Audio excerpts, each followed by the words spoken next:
So, what's the morning routine like for somebody who lives alone? Hey, and welcome to episode 2 of this challenge series where I challenge myself to make a video every day, trying to speak without a script. I'm going to upload the whole thing without any editing, so any mistakes I make, if I fall over my words or use a load of filler words or just ramble a load of irrelevant nonsense. And the idea is that over time I'll become more coherent and I'll be able to speak a bit more confidently on, well, I'd say on camera, but in this case I am recording myself because it's really awkward to just talk by yourself in a room. But yeah, and I'm following the example plan that was put out by the An Unrefined or An Unfiltered video channel. I really need to remember what this channel is called before I bring it up in the video, but I'll leave a link in the description for the one I'm trying to follow. I'm eventually going to branch away from this, but the first few topics are quite good, and today's topic is talking about my morning routine as, in my case, from my perspective, someone who lives alone and lives a sort of loner style life. But now that's out the way, let's get on with it. So, I think this is actually a lifestyle that's going to become, or probably has become, more and more common. When you live by yourself, a lot more people are choosing to, either by choice or by necessity or just the circumstances they find themselves in, living alone. And already I can say one of the biggest challenges there is accountability. It's easy to fall into bad routines, I guess that's subjective as well. Routines that aren't necessarily good, useful perhaps in your life. But then does that really matter? So I would say I have 3 morning routines, and some of these were planned out quite recently. These are mornings that I go to the gym, mornings that I don't go to the gym, so my off days, and Saturdays, so that's always a unique one as well. So I go to the gym on Tuesday morning, Thursday morning, and Sunday morning.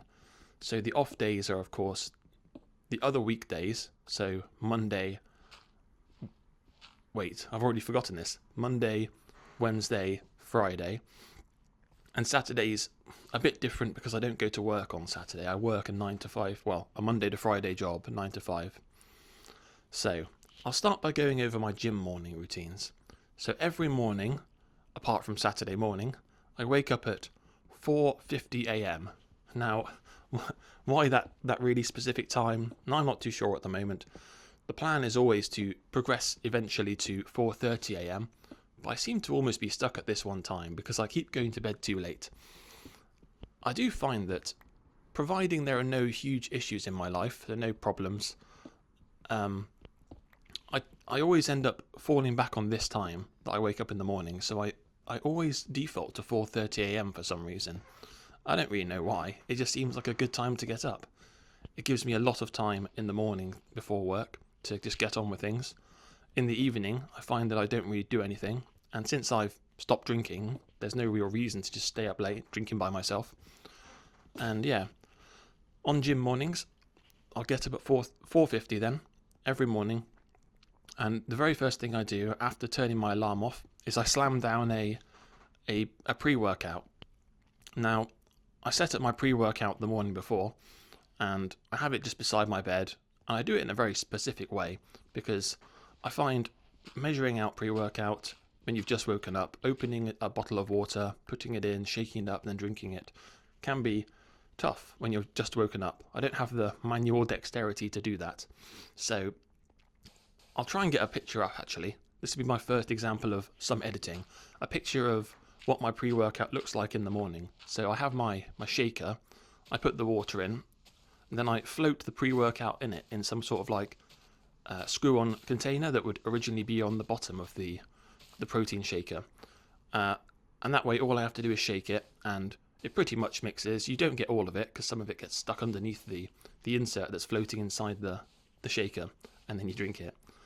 So then I immediately just put my gym clothes on, get myself to the gym, and I walk to the gym all of my life is optimized so that I can just walk wherever I need to go.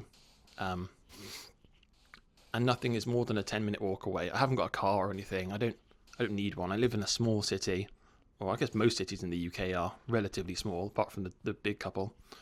So everything's in walking distance. I can just walk to the gym. And I spend a maximum of 45 minutes there. Because again, it's a efficiency thing for me. I go in the morning because it's quiet. Although it's getting busier now, frustratingly. So maybe I need to go earlier. I need to get to that 4:30 a.m. start. I go because it's quiet. I do a predominantly barbell compound workout. So I follow the starting strength program from Mark Ripperto. And it's quite a quick program. Like, I don't want to be in the gym for hours and hours. Like, I know colleagues who, I think they spend like up to 3 hours in the gym after work because they go at a busy time and do some kind of crazy nonsense workout with all these exercises that I've never heard of before. I just stick to the basics, and I find that's good enough for me. So then I walk home, another 10 minutes that is, and that's generally my cool down because I'm like power walking home after the gym. And then the first thing I tend to do is make a pot of coffee, a pot of filter coffee. I've got a milliliter filter coffee machine, and I make enough for 2 cups and to fill up a flask to take to work. So I drink a lot of coffee. It's probably not good, but at least I'm making it and not just buying cup after cup from the shop, because damn, coffee is expensive from anywhere at the moment, even like McDonald's or Greg's. Like, oh my god. So I'll make that, and while that's percolating away, I'll have a quick shower. Well, not a quick shower, a regular shower. And like, showering has become a really big thing in my life recently, weirdly to say, because I had a medical condition a couple of years ago, and I need to shower in a very specific way. And I'll talk about this at greater length in the future, because one of the reasons I want to, record this is because, well, it was really tough having this medical condition, and I'd like to do anything I can to help others. But anyway, where was I? Yeah, so I'll have my shower, and by then it's probably around 6:30 or so, and I generally don't have any breakfast, but I'll make some lunch, like a sandwich normally, pack everything in my bag and walk to work. And work again it's a 10-minute walk away maximum. If the traffic lights are on my side, it can be 5 minutes. Like, I cycled to work in the past and it took me 90 seconds to get to work, which is pretty good. So again, optimizing my time to, well, at the moment, not do anything because I have way too much time. And yeah, by then that's usually 7 a.m. I'm at the gym, not the gym.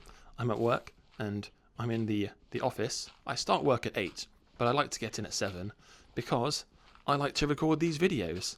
So this is 7 a.m. at the moment for me. Or well, probably by now 7:15 or 7:20.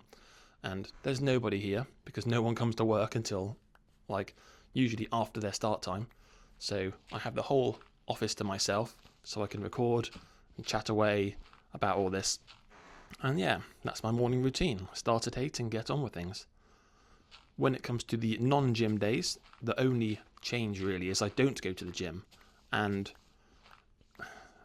this is the accountability problem. Because I haven't got anything particular to do on those mornings, it's very, very tempting and very easy to fall into the trap of just waking up at my 4:50 a.m. time and then just lying in bed on my phone for an hour and a half.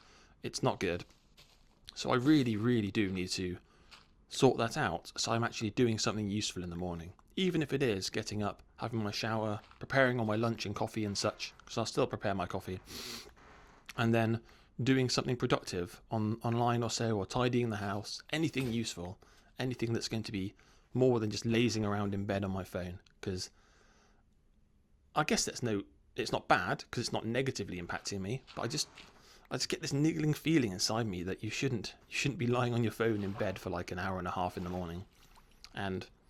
But otherwise everything is exactly the same. So I'll get up at, I guess, 6:30 or something ridiculous to have a shower quickly, make everything and rush to work to record these videos.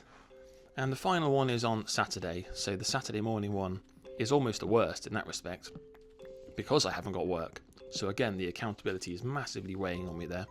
And it's so easy just to wake up, put my alarm on snooze, fall back to sleep or something, or just again mess around on my phone for a bit and fall back to sleep, something along those lines. But I will always end up going to bed at the same time, and like ever since I stopped drinking and getting into somewhat of a routine, it's been very easy to get to sleep. So I'm not like lying in bed at night for hours thinking about things, worrying about things, that sort of nonsense. But yeah, that's my 3 morning routines. I'm not sure if this is helpful at all in any way, but it's just an opportunity for me to talk about myself in the morning. And that's why I'm quite liking these early topics for this video series. Like, talking about yourself, it's fairly easy to just talk these things through for, 5-10 minutes. When it comes to more specific topics, like, talk about a book you've read or something, that's a bit more challenging to talk about. Or let's say a place you visited and why you enjoyed it. For me, I don't go places. But I'm going to continue with this for a while, and then eventually I'll start adapting it and changing things slightly. One thing I forgot to point out in my initial episode, the first episode, is why I'm not just recording my face in this, and why am I doing it over video games? And that is exclusively almost due to my irrational fear of AI at the moment, in the sense that it's very easy to just take someone's face, like in a video, and find everything about them, or vice versa. Let's say an employer. I've been seeing all these doom spiral like videos at the moment of people getting fired or not getting employed because, their face has been reverse searched and it turns out they've been involved in sketchy things, or they've said something online this one time which might negatively impact the company, that sort of thing. And also I think a lot of people would probably agree with this in the same way. But yeah, thanks for listening if you somehow made it this far. I've been actually weirdly blown away by the fact that I had any views for my first episode. But it's encouraging, and it's really fun doing this, to be honest. But until next time, see ya.